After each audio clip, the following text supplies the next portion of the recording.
you have somehow been able to take coronavirus and COVID and the stop down and all these changes to your sport, and you're having the best run of your career. Very odd time in history to decide to do that, but top five finishes in your last five races, eight consecutive top tens. While most people have felt rusty and out of sorts, you are killing it. Why is that?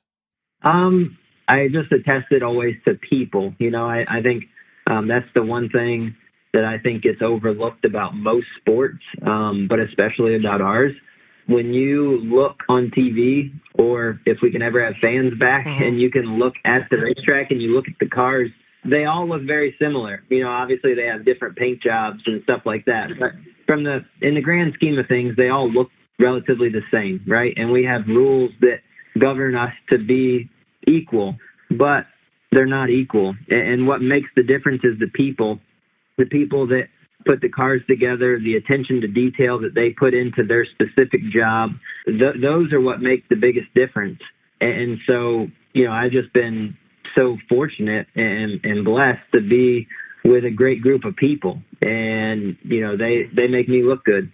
Yeah, and I mean, even through these sort of challenging times, it's been awesome to see. And I guess too, with the way that the sport is going, with Jimmy Johnson testing positive for coronavirus last week, and then NASCAR announced just a few days ago that two negative tests, he'll be back racing. Listen, I'm not one to bust anyone here, but that hasn't sat right with me. It's only two tests, a couple days. I assumed he had to quarantine. I thought it was for 2 weeks. Do you know what NASCAR's rules are for that when there's a positive test, and how often are you guys being tested?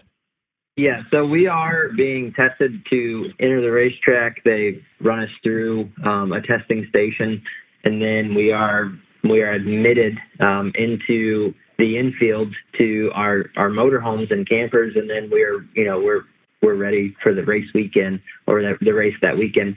And then if we do test positive, we have to go to a secondary screening station to further evaluate what's going on.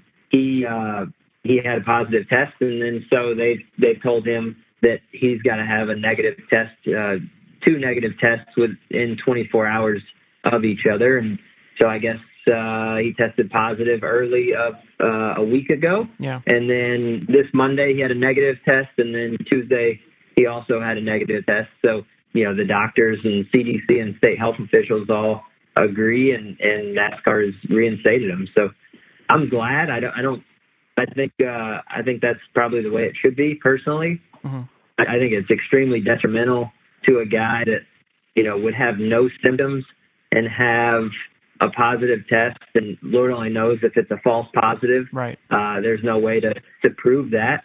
But you jeopardize not only somebody's season, but you jeopardize their career. I mean, you talk about missing 14 days if you test positive the day before an event.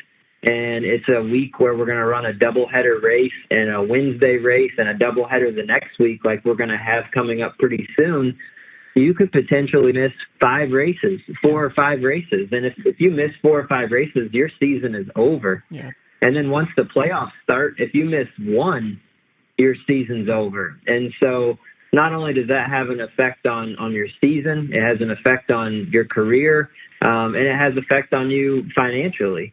So I think that, I think that NASCAR has got to do the best job that they can to navigate all of that. Yeah, especially with it possibly being Jimmy's final season as well. And because of the stop down in NASCAR, the schedule has been adjusted. Like you said, ton of double headers, things like that. And one big thing, and I know we're all voting for Bacon to make it happen, which we'll get to a little bit later, is the July 15th All-Star race.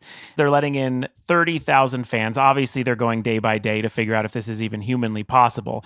But are you tepid? I'll be honest. I'm going to be your most pessimistic interviewer. I think we should be overly careful. I know a lot of you seem that way as well.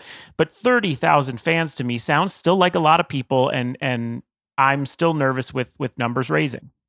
Yeah, I don't make the rules, man. I just go show up and go drive the race cars. So to be honest, I'm not even really going to comment on that because I don't have a dog in the fight.